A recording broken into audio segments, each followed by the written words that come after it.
I am Ferdinand Marcos, and I am the President of the Republic of the Philippines. I stand today on behalf of 110 million Filipinos. Hello people and hello universe, it's me again. Shoutout sa inyo mga beswa. Yan, sa mga Pilipino sa buong daigdig, especially the Marcos loyalists and supporters na ko po. Mayroon tayong upload updates video na naman. Ito po yung kahapon pagpunta ni Pangulong Marcos Jr. dyan sa Caraga Region, Agusan del Sur, na kung saan ay biniriefing niya po ang mga LGUs, mga gobernadors dyan sa nangyaring flooding. So marami pong nasalanta, no, ng ating mga kababayan, pananim nila, ay mga daan nasira, lahat. Ang dami pong sinumbong sa Pangulo at para lang mabigyan ng tulong itong region na ito, which is ang Agusan, no, at del Sur, lahat Caraga region nga, no, ay nagbigay ng sapat ng tulong, bukod lang sa mga milyones, 10 million, 20 million, 15 million. Nako po, talaga naman si Pangulong Marcos Jr. nagbigay ng pataba, binhi, kasi nga nasalanta yung mga pananim. Yung mga gobernadors guys, talagang sinamantala nila yung paghingi ng tulong sa Pangulo, no? At alam nyo naman po, may pusong malasakit ito, pusong mamunito at mapagmahal sa mga magsasaka. Kaya naman hindi lang magsasaka, siyempre mamayang Pilipino ay tinugunan niya. Bukod yan sa mga milyones na binigay niya, plus gagawin yung mga nasirang daan, mga kababayan. Ganun sa kagaling. At ganyan din ang ginawa niya sa Davao Region itong nakarang araw. Mga milyones din ang mga binigay niya, mga kababayan. So pagkatapos po ng briefing niya, ito na naman, nako, marami talagang naiinggit no, sa ginagawa niyang ito na, well, mula namang umupo mga kababayan nag-umpisa po siya nagbigay ng titulo ng lupa at nakasubaybay po tayo at in-upload naman in-upload ko naman dito po yan, no?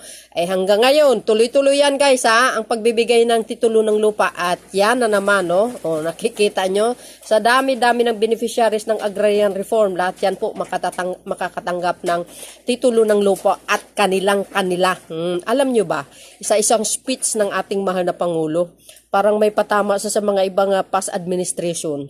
Sabi niya nga, ay supposed to be pagpatuloy dapat yung unang napirmahan ng kanyang ama noong 1970s, no, ay itong agrarian reform, no, na bakit daw natigil na hanggang ngayon hindi daw pinagpatuloy. Yun ang pinagtatakan niya, no, na dapat ginawa yan dapat ng mga past administration, pero mga kababayan, hindi po natin nakikita po yan, no, in the past administration. Only the Marcos lang ang gumawa ngayon at pinagpatuloy niya nga yung nasimulan ng kanyang ama, no? Ito na nga yun, 'di ba? Biro mo 1971, 'di ba? Kung di ako nagkamali, unang pinirmahan po na batas ng Pangulong Marcos Sr.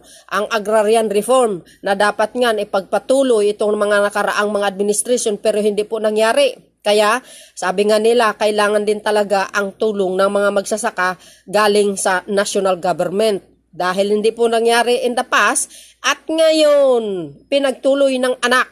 Kaya naman tuwang-tuwa ang mga magsasaka. Actually guys, number one priority ng Pangulo ang mga magsasaka. Kung nakikita nyo sa mga video niya, umiikot yan buong region ng Pilipinas. Bawat region, nagbibigay ng libreng pataba, binhi, makinarya, etc. Hindi lang yan, pera pa. O, di ba? Ito kasi may pusong mamon talaga ito Kaya naman tuwang-tuwa ang mga magsasaka. Kayo ba naman dekada na sa laki ng utang ng mga magsasaka sin 1970s pa. 'Di ba? 600 plus na magsasaka 'yon. 57 billion ang utang ngayon binayaran ng under the Marcos administration. Para malaya na sila. Yun po ang pinagmamalaki niya. At ako naman guys, very natutuwa ako sa itong magandang nangyari, no, sa mga magsasaka. Ay tuwa din sila dahil itong Pangulo na ito may malasakit. Hindi lang magsasaka guys, lahat, pangkalahatan ang kanyang ginawa. So parang patama ito sa mga past administration. Ngayon guys nakikita nyo ang galaw niya, napakagaling. Ang galing niya talaga, yung mga idea niya, tapos yung mga magsasaka, hindi lang daw sapat ang pagbibigay ng titulo, kundi paano daw pag nagtanim sila, wala silang makuha ng pera. So ang ginawa niya, mga kababayan, ito si Pangulong Marcos Jr., may isang magandang programa na allowed itong mga magsasaka na umutang sa land bank. At ito naman guys, bayaran nila na installment. O, biro nyo yun, di maganda? Di ba? Yung kanyang idea. Matalino talaga eh. Kaya maraming nainggit eh. So, dahil dyan guys, sa kanyang speech, pakinggan nyo. Patama, hindi naman, I think, hindi naman patama niya yun. Ito sinabi niya sa lahat lang na dapat ipagtuloy dapat ang nasimula ng kanyang ama. Pero hindi nangyari. Sa kanya, tinuloy niya. Basta Tatak Marcos, ibang to the highest level yan guys. Walang kapareho. No? So, yun pakinggan nyo guys. Ang kanyang mensahe at itong mensahe ni Gobernador Kani, no? Maraming salamat sa inyong watching and of course guys, congratulations sa mga beneficiary ng Department of Agrarian Reform and kudos kaya Secretary Conrado Estrella ng DAR. See you again on my next upload video. Bye and baboos. God bless Philippines. Eto na. Just weeks ago, I was ecstatically watching you via social media, Mr. President, during the kick-off ceremony of the Bagong Pilipinas campaign and the revitalization of the Philippine Development Plan. We assure you, Mr. President, that here in Agusan del Sur, we hold dear and will heed the call for transformation towards a principled, accountable, and dependable government reinforced by unified institutions. Buong puso ang aming pasasalamat na tuloy-tuloy na at masinop ng ipinamamahagi ang mga Certificates of Land Ownership Award sa ating mga agrarian reform beneficiaries. Saludo po kami sa inyo, Mr. President, na naging haligi ng inyong pamumuno ang pamamahagi ng mga titulo ng mga nakabinbin na lupang agraryo sa ating mga ERBs, pati na ang pagbibigay ng angkop na suporta sa mga benepisyaryo. Malaking tulong po ang tuluyang pagpapatupad ng ating land reform program na nasimulan ng inyong ama, ang dating Pangulong Ferdinand Edrelin Marcos. On top of this, Mr. President, the whole country has seen your golden heart for the ARBs in the whole country when you signed into law Republic Act 11953, condoning all loans including interests, penalties, and surcharges incurred by the ARBs from the land awarded to them. One signature of yours, Mr. President, has freed 610,054 ARBs throughout the country from the bondage of unpaid loan amortization. Yes, that's our to the president. tune of 57.55 billion. You truly are a president with a heart for the poor. Yes. Not just in words, but in deeds. Yes. We can certainly attest to its utmost importance, Mr. President. Agusan del Sur is the rice granary of Caraga region. Our agricultural lands are tilled by the toil and labor of our hard-working Agsurnon farmers. With the support of the national government and in partnership with the Australian government through the Australian Centre for International Agricultural Research, we have started embracing modern agricultural practices.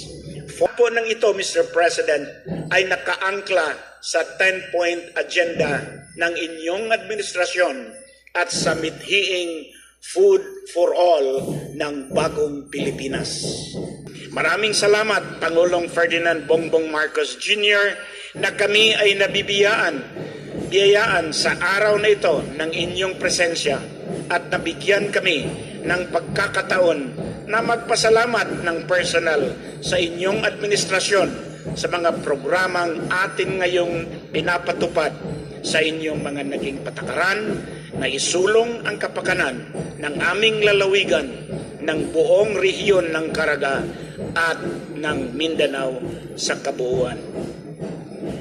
Daghang salamat, mabuhay ang bagong Pilipinas, mabuhay ang bagong Pilipino. Yes. Galing naman. Maraming salamat, Governor Cane. Inaanyayahan po ang lahat na panoorin ang audiovisual presentation tungkol sa farm-to-market roads and farm machineries and equipment sa pamamagitan ng Department of Agrarian Reform. Yan, binigay ng Marcos admin yan guys ha. Siyempre, through the Department of Agriculture and DAR. Ayan. Ayan yung na isang tambak na po na support services, mga farm-to-market road and farm machineries and equipments ang naibigay na po natin sa atin mga agrarian reform beneficiaries. totoo yan mga kababayan. Yan yung farm road to market yung sinabi ni Pangulong Marcos Jr. Talaga namang tinupad niya, my goodness, tingnan nyo ang ganda ng daan At least hindi nahihirapan yung mga magsasaka, mga kababayan hindi na sila gumamit ng karusa, kalabaw, kabayo. Ngayon ay pwede Free land distribution must go hand in hand with broadening the provision of credit facilities and support services in the form of farm inputs, equipment, and facilities to our farmers. Yes, kakaiba si Pangulong Marcos Jr. sa totoo lang. Walang comparison yan. Tanging bukod lang talaga siya. Yung mga pangako niya talagang tinupad niya para sa mga magsasaka talaga. As in, ayan nakita niyo mga yan? Tako! See, mga machineries. Tapos sasabihin ni Basti Tato, mag-resign agay. As well as the construction of more farm-to-market roads. Ayan farm road to market, galing. Wow. Baka sasabihin nyo, i-credit kaya dating digong. Pangulong Digong Hindi po. Marcos administration yan Sa wakas, natupad din. Ay, congratulations sa inyo mga magsasaka. Biro nyo yan.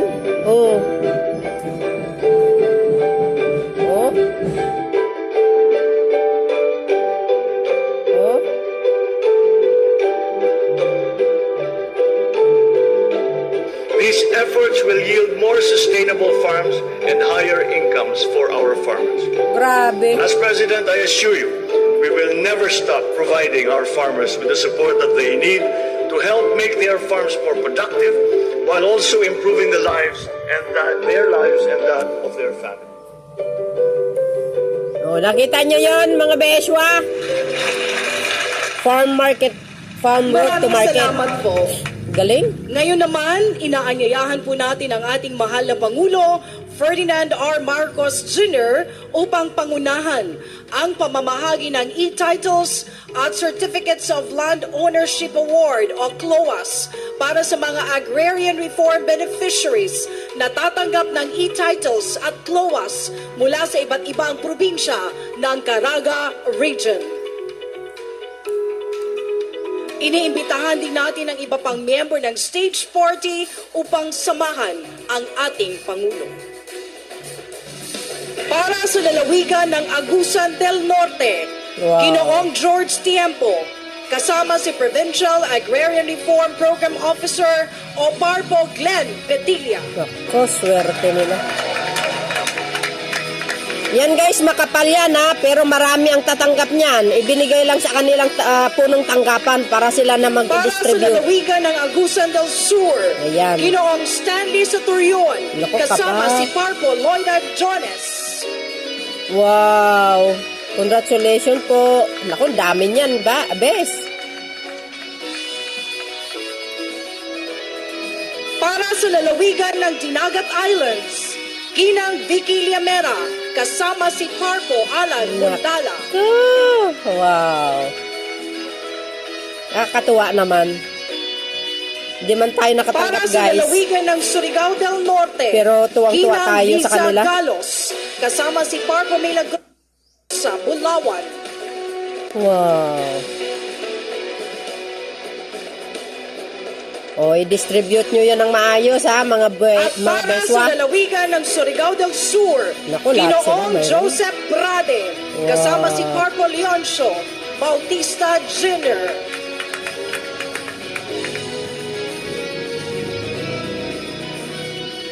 Wow na wow. Ngayon naman, ating tutunghayan ang ceremonial distribution ng mga FMEs sa mga piling kinatuan na sina Ginang Fe C. ng Agusan del Norte, Mapawaw ka na lang talaga. Wow. Congratulations na yan sa mga taga-Karag. Ella ng Dinagat Islands, Ayun, no?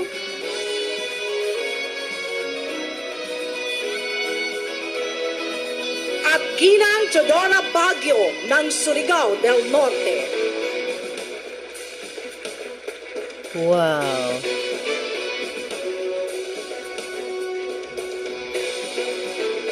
Galing. Maraming salamat po, mahal na Pangulo, at congratulations sa lahat ng ating mga benepisyaryo. Maraming salamat sa ating kalihim ng Department of Agrarian Reform. Please take this. Ang ating kalihim ng Department of Agrarian Reform. At masasabi ko, alam nyo po, baka sa itsura niya hindi nyo makikita pero matagal nang hindi natutulog yan. Dahil hindi ko siya tinitigilan. Kailan ba natin matatapos? Kailan ba natin pwede subdivide na lahat ng mga consolidated CLOA? Kailan ba natin matapos ang listahan kung sino ang mga agrarian reform beneficiary? Kaya patuloy ang prosesong ito. At binigyan namin ng tibay yung kasama sa Emancipation Act na hindi lamang titulo ang binibigay, kundi pati suporta, pati makinarya, all of these things na Yes. pagsuporta sa amin. Ganyan kagaling si Pangulong Marcos Jr. Wala kayo niyan. Hindi ko na ipapakilala, nandito pa po ang ating mga cabinet secretary. Dahil po ang aming ginagawa ay nandito po si Secretary Rex Gatchalian of DSWD dahil tinignan din namin yung mga naging epekto. Andito si Secretary Benhur Abalos ng DILG. Andito rin ang DPWH, ang kalihim si Secretary Manny Bunuan, Secretary of Health, Secretary Ted Herbosa, at sa Department of Agriculture na marami siyang aayusin, Secretary Kiko Laurel. Andito po silang lahat dahil ang approach po namin sa lahat ng mga problemang hinaharap ng pamahalaan ay hindi lamang ang isang departamento lamang ang humahawak. Dahil ang mga problema naman na hinaharap natin ay hindi ganun kasimple na isang department lang pwede na maayos. Kailangan ang tulong ng lahat ng iba't ibang departamento. Kaya po, ang tawag po namin dito is whole of government approach. Lahat ng ahensya, kung tayo'y nangangailangan ng tulong, lahat ng ahensya ng pamahalaan ay handang tumulong. Maraming salamat at sa mainit ninyong pagsalubong sa akin ngayong hapon na ito. Hindi ko man kayo nadalaw noong nangangampanya ako sa pagkapangulo, niyakap pa rin ako ninyo at ang aking pangarap na pagkakaisa ng ating bansa. Ibinigay niyo sa akin ang napakahalagang regalo, ang inyong pagtitiwala. I'm not here not only to thank you for your support in the last election, but also for your encouraging support for the programs under the banner of Bagong Pilipinas. Nandito po ako ngayon, hindi lang upang maggawad ng proyekto o magpasinaya ng mga bagong programa. Higit sa lahat, andirito ako ngayon upang magbigay ng aking matibay na garantiya na sa Bagong Pilipinas, ito ang ating puspusang gagawin. Develop Dinagat, Sulong Surigao, Abante Agusan. Hindi lang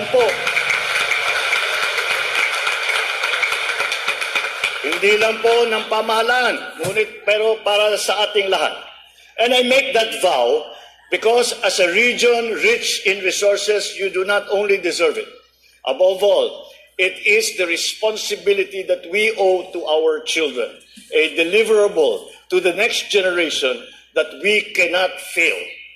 For me, it is a burden that I carry as a son of a leader who never wavered in the belief in the potential of this region and who worked hard to unlock that potential. My father built a modern road from Surigao City to Davao, the road which forked in Butuan, leading to CDO and beyond. Pati po ang mga proyekto ng mga lalayong bayan, hindi nakaligtaan. Ang irrigation system in Cantillan sa Rizal del Sur, one of the many he had built also hanggang ngayon, nandiyan pa rin. As does the Maharlika Highway, which remains the backbone highway of this island. Meron ding mga ipinaglaban ng aking ama na dapat nating tapusin. At yan ang agrarian reform. Nakakapagtaka po ang magtatapos ng sinimulan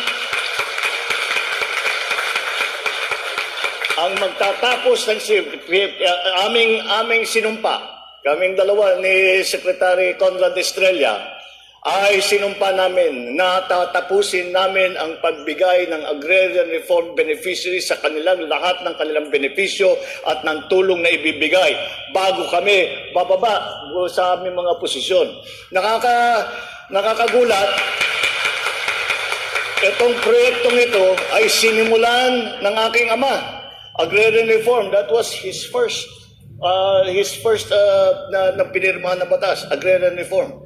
At ang kanyang kasama was the agrarian reform secretary, ang lolo naman ni Conrad Estrella, Secretary Conrado Estrella. Oh.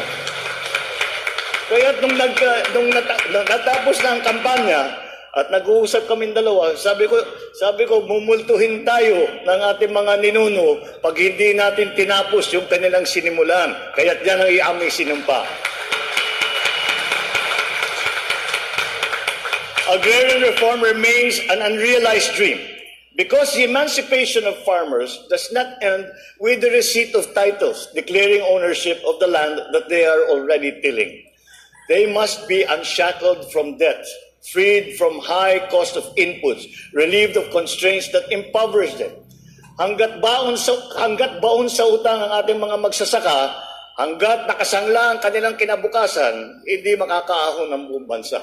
That is why, on September 13, birthday ko, yun ang birthday gift ko sa sarili ko.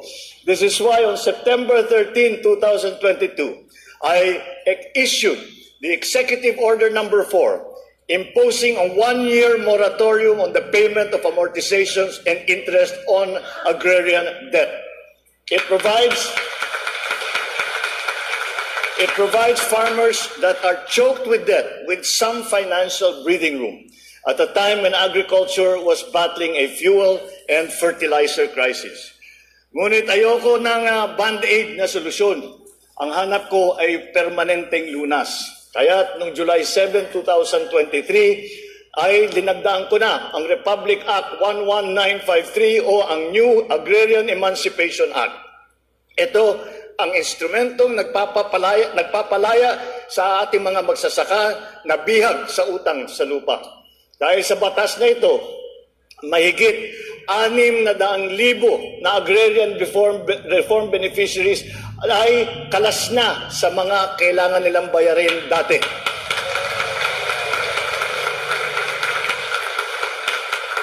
Bagamat maituturing natin itong tagumpay, hindi pa tapos ang ating laban.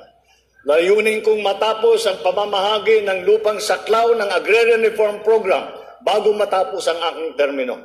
Kaya masaya akong malaman na 90,000 land titles na ang naipamahagi ng DAR sa taong 2023, halos doble ng original na target na 50,000 lamang.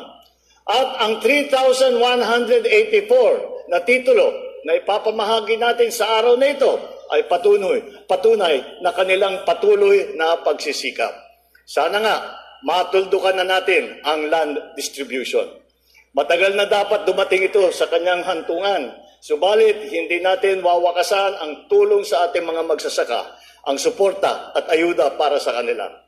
Kaya sa araw na ito, tayo ay mamimigay ng mga farm machinery at equipment sa 1,681 na agrarian reform beneficiaries. Wow. Atin din bubuksan My goodness.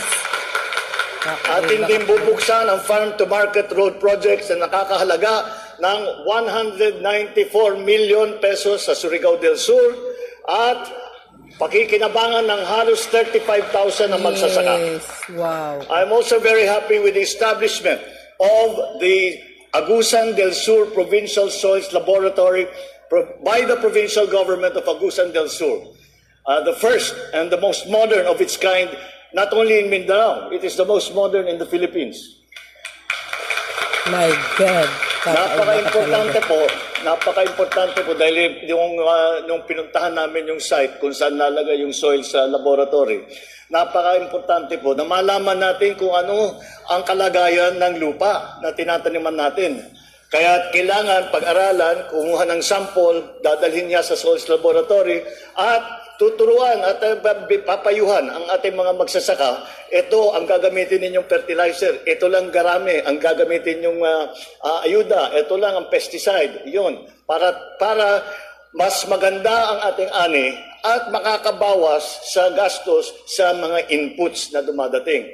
Dahil marami naman, hindi lang naman urea ang fertilizer at marami pang ibang pwedeng gamitin at sa ibang lugar, hindi urea ang ginagamit. Kaya talagang makakahanap tayo ng savings para sa ating mga magsasaka. Dahil hindi lamang produksyon ang ating habol. Ay lagi natin pinag-uusapan, lagi natin naririnig. Kaya pagandahin natin yung ani. Totoo rin, importante yun. Ngunit, sinasabi ko sa ating mga kasama, sa lahat ng agricultural areas, ay dapat tiyakin naman natin, kahit na magandang ani, hindi may magandang hanap buhay ang ating mga magsasaka. Napakalupit naman kapag may sitwasyon na ang nagpapakain ng buong Pilipinas ay sila man ay hindi nakakakain ng mabuti, hindi mapakain ng mabuti ang kanilang pamilya. Hindi tama yun. And so we are always looking to make sure that our farmers will have and will make a good living. Ilan lang yan sa mga maraming programa para sa ating mga magsasaka dito sa inyong probinsya upang mapataas ang kanilang ani at mapalaki ang kanilang kita. Tama lang na suklian ang kanilang pagod at sabayan ang kanilang pagsisikap ng tulong ng pamahalaan. There is, however, a challenge that looms ahead that will affect all of us severely, and we must act together. At yan po ay ang nagbabadyang El Nino na maaaring maghatid ng tagtuyot. Kaya naman, iniutos ko ang pagpapatupad ng isang komprehensibong programa na tutugon sa anumang pinsala na may dudulot nito. But together, we can overcome all of these challenges. Sama-sama, nagkakaisa tungo sa isang bagong Pilipinas. Muli, ikinagagalak ko pong makasama ang ating mga kababayan sa Caraga Region. Mabuhay po kayo, mabuhay ang ating mga magsasaka, mabuhay ang ating agrarian reform beneficiaries, at mabuhay ang bagong Pilipinas. Maraming salamat po at maganda pong hapon. Maraming salamat, mahal na Pangulo. So yun mga guys, mga beswa, mga kababayan, narinig nyo yung speech ng ating mahal na Pangulo. Nakaw, talaga naman nakaka-overwhelm, okay? So yun guys, maraming salamat sa inyong watching. Don't forget to like, hit the button bell sa'yo para sa next upload videos natin. God bless Philippines! Babus! Congratulations!